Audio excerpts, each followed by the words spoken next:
মোহাম্মদনগরের মার্কা আপনাদের মার্কা। প্রার্থী হিসাবে প্রতিশ্রুতি নির্বাচনী ইশতেহার তো অবশ্যই আছে আমার। আসুন মানুষের কল্যাণে, ন্যায়ের পক্ষে, অন্যায়ের বিরুদ্ধে। আমি যদি জয়যুক্ত হই, এই তিনটি কথাকে বাস্তবায়ন করব। এই তিনটি কথার মধ্য দিয়ে এই সমাজের যত প্রকার উশৃঙ্খলতা আছে, যত প্রকার বাদ বিদণ্ড আছে এবং যত প্রকার সমস্যা আছে সম্পূর্ণ সমাধান হবে বলে আমি আশা করি। একটি কথা না বললে নয়, আমি মূলত আসছি শাসক হতে নয়, শোষণ করতে নয়, বন্ধু হতে। কারণ একটাই, দীর্ঘদিন বিদেশে থাকার পর এই দেশের মাটি ও মানুষের প্রতি অগাধ ভালোবাসা আমার আছে।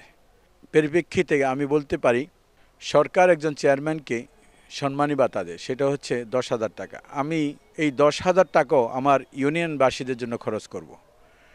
এরপরে সরকার ইউনিয়নের যত প্রকার দান অনুদান আসবে সম্পূর্ণ আমি জনসম্মুখে হিসাব দেব। আরও একটি কথা বলি, আমার দ্বারা সরকার নয়, গোটা বাংলাদেশের একটি টাকারও ক্ষয়ক্ষতি হবে না। সর্বপ্রথম আপনার এই প্রশ্নের সাথে আমি একটি কথা যোগ করতে চাই। আমাদের দেশে সালিশ বাণিজ্য হয়, ন্যায়নিষ্ঠার বিচার হয় না। আমি শতভাগ ন্যায়নিষ্ঠার বিচার করব এবং কোনো সালিশ বাণিজ্য থাকবে না।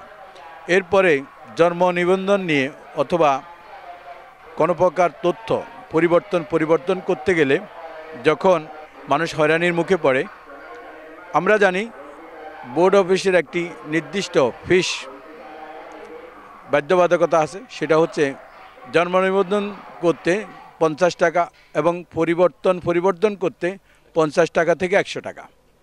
কিন্তু আমাদের বোর্ড অফিসে ইচ্ছে করেই জন্ম নিবন্ধন ভুল করে রাখে, যেন তাদের কাছে বারবার যেতে হয়। তা এবং কেউ 1,000 টাকা, কেউ 1500 টাকা, কেউ 3,000 টাকার পরিপ্রেক্ষিতেও এই কাজটি শেষ হয় না। তা আমি ওয়াদা দিচ্ছি আমার সরকারবাসীকে, সমাজের জনকল্যাণের, ন্যায়ের পক্ষে, অন্যায়ের বিরুদ্ধে। যেহেতু এটা একটি অন্যায় কাজ, সেটা কখনো আমার বোর্ড অফিসে হবে না।